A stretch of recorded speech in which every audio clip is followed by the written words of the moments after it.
नाही अशा प्रकारे सातत्यपूर्ण अभ्यास केला तर आपलाही कुठेतरी अशा प्रकारचा गौरव होईल, अशा प्रकारची एक चांगली प्रेरणा या दोनही नवतरुण आणि या सत्कार मूर्तींच्या माध्यमातून मिळणार आहे। आणि या ठिकाणी आपलं यश संपादन केलेलं आहे की एक खऱ्या अर्थाने प्रेरणा आहे।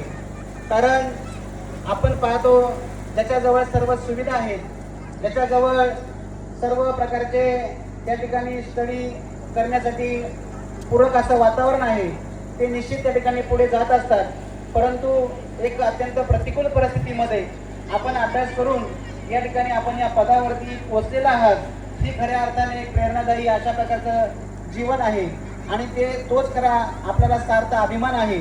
त्याचप्रमाणे या ठिकाणी साईराज याने सुद्धा अपार कष्ट करत अनेक स्पर्धा परीक्षा देत त्या ठिकाणी सातत्य ठेवलं आणि म्हणून जलसंपदा या विभागामध्ये देखील भीमराव लक्ष्मण गाण्याच्या आज खरं जर म्हटलं तर हा अतिशय आनंदाचा दिवस आहे। मित्रांनो, बाळू आणि मी आम्ही गोडेगावला एकत्र कॉलेजला होतो। त्याच्यानंतर मी खेळला गेलो, नंतर तो पुढं ॲग्रीला गेला, MPSCचा अभ्यास करायला लागला। खरं सांगायचं जर म्हटलं तर हा जो प्रवास आहे, प्रत्येकजण आपण म्हणतो की ज्यावेळेस माणूस यशस्वी होतो त्यावेळेस आपण त्याचं आनंद कौतुक करतो की हा बरं झालं, माझा मित्र होता, तो पोलीस झाला, छान वाटलं। परंतु खरं जर म्हटलं तर याच्या पाठीमागचं जर तुम्ही जर पाहिलं की त्यांनी काय कष्ट केलं हे खूप महत्त्वाचं आहे। आपण जर म्हटलं, आपण सर्वजण माहीत पुढे आलेला विद्यार्थी आहे, भीमाशंकर असू द्या, गावचं काम असू द्या, शेजारीच्या गावाचं काम असू द्या, मित्रमंडळीचं काम असू द्या, प्रत्येक कामामध्ये म्हटला तर तो पुढे असायचा। आणि आपल्याला जर खरं जर म्हटलं तर मुलांनी पुढे गेल्यानंतर कसं यशस्वी व्हावं हे जर आपण जर पाहिलं तर आजचा दिवस हा आपल्याला दिसेल। भाऊनी अपेक्षा सोडली होती, मित्रांनी पण अपेक्षा सोडली होती, परंतु त्याच्या मनामध्ये जिद्द होती की जोपर्यंत मला प्रयत्न करता येईल तोपर्यंत मी लास्टच्या क्षणापर्यंत प्रयत्न करीन आणि मी सक्सेस होऊन दाखवीन। आणि आज जर पाहिला तर तो आनंदाचा दिवस आहे। मित्रांनो, आपला हा जो पट्टा आहे हा अतिशय गरीब आहे। प्रत्येक विद्यार्थ्यांनी टॅलेंट आहे, परंतु फक्त ते टॅलेंट ओळखण्याची संधी आली पाहिजे। आपले या ठिकाणी जर म्हटलं तर खूप काय असं काही कार्यकर्ते आहेत, आपले आमदार साहेबांपर्यंत फार काही कार्यकर्ते आहेत, वळसे पाटील साहेबांपर्यंत आहेत। मला तुम्हाला हे सांगायचंय की मित्रांनो, जे आपल्या गावातले जे विद्यार्थी आहेत, जे होतकरू विद्यार्थी आहेत, ज्यांची शिकण्याची इच्छा आहे परंतु त्यांना क्लासेस देता येत नसतील, कारण क्लासला जाण्यासाठी त्यांची तेवढी फी नसेल, तर जे आपला नोकरदार वर्ग आहे, माझी आपल्याला विनंती आहे की आपण मध्ये गेलेलो आहोत आणि आज आपण जर पाहिलं तर नक्कीच आपल्याला ज्या अशी गरीब विद्यार्थी आहेत त्यांना नक्कीच आपण मदत करू शकतो। म्हणून अशा तुमच्या गावातून कोणी मुली असतील, कोणी विद्यार्थी असतील, ज्याची परिस्थिती चांगली आहे त्याचा विषय सोडा, परंतु ज्याची खरंच परिस्थिती नाहीये, ती मुलगी असू द्या किंवा मुलगा असू द्या, आणि त्याची शिकण्याची जर इच्छा असेल तर वैयक्तिक आपण त्या मुलाला पुढे कसं घेता येईल किंवा त्याला आपण शिक्षणाच्या माध्यमातून काय मदत करता येईल या पुढे आपण नक्कीच मदत केली पाहिजे। आपण जर देवाला देणगी देतो, कोण 10,000 देतो, कोण 20,000 देतो, कोण लाख रुपये देतो, काही तर असे लोक आहेत की 4-4, 5-5 लाख रुपये देणगी देतात, सांगतात माझं नाव घेऊ नका। म्हणजे असे दानशूर आहेत। 100% आपण देवांना नक्की देणगीच्या माध्यमातून मदत केली पाहिजे। पण मित्रांनो, मला हे तुम्हाला स्वतःला असं सांगूशी वाटतं की ती मदत तुम्ही नक्कीच देवाच्या ठिकाणी तिथं करा, पण जे आवर्जून जी मुलगी असेल किंवा मुलगा असेल तुमच्या गावातला आणि त्याला गरज आहे, आणि जर तुम्ही ती मदत जर तिथं त्याला केली आणि तो विद्यार्थी किंवा ती मुलगी जर बाळू तितक्याने सारख्या जर विद्यार्थ्याच्या माध्यमातून तो जर यशस्वी झाला तर आयुष्यामध्ये त्याच्या इतकं पुण्य आपण कधीच कमवू शकत नाही।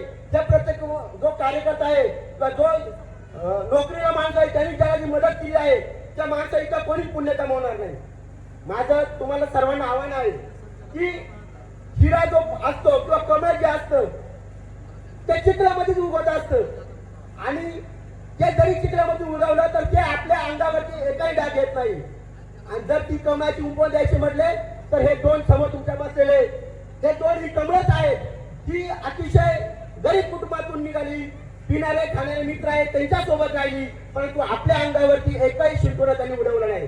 मला आपल्याला सांगायचंय की यांच्यासाठी जे विद्यार्थी तयारी करत होते मित्रांनो, एका प्रयत्नामध्ये कोणी यशस्वी होत नाहीये.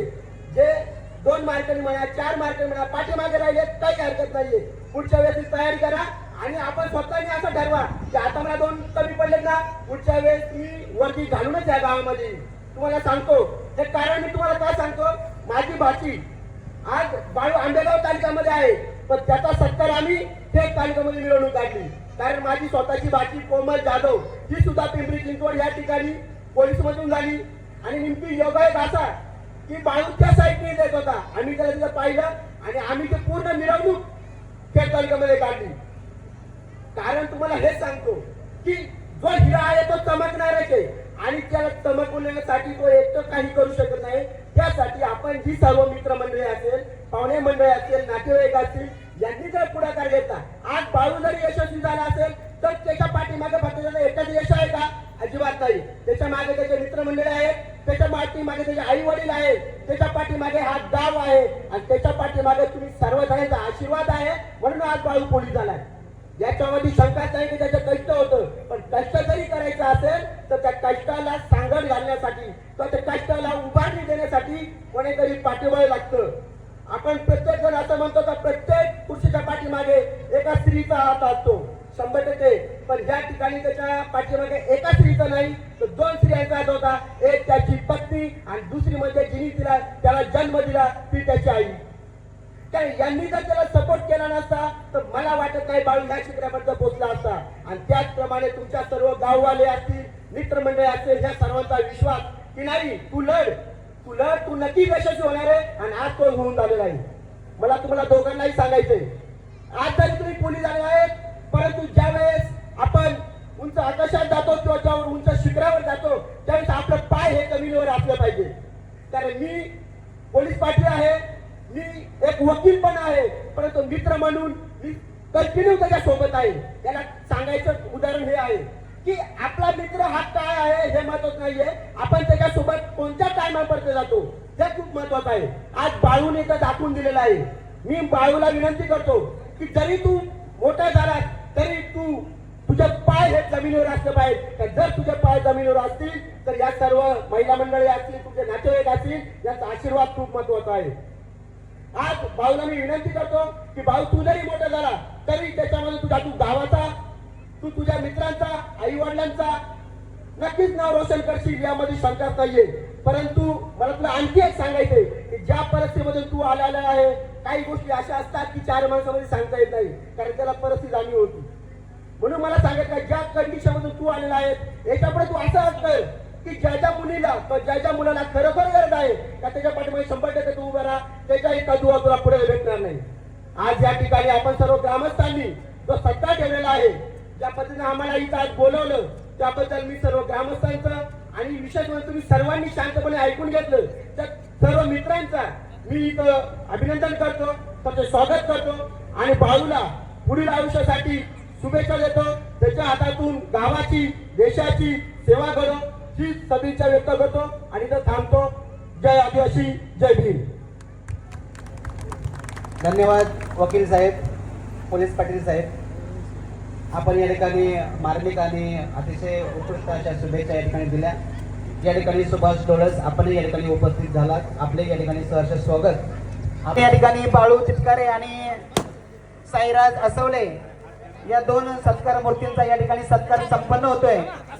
फोटो काढता येत नाही, कृपया ग्रुपने सत्कार करायचा आहे, सत्कार करून घ्यायचा आहे, त्यांना विनंती आहे. त्याचबरोबर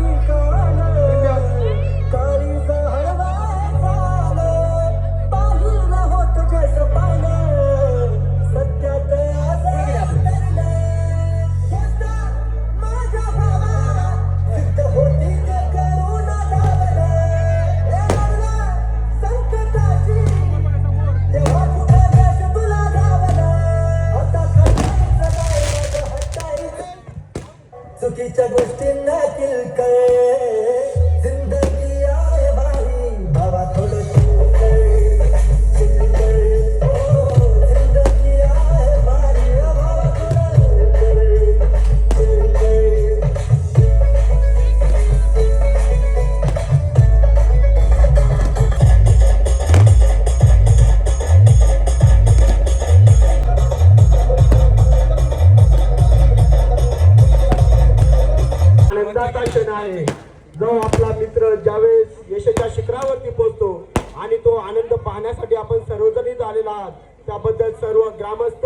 मंडळ महिला मंडळ आपता इष्टे आपलं सर्वांचं सहर्ष स्वागत. खरं जर म्हटलं तर ज्यावेळेस आपला तेव्हा कुठं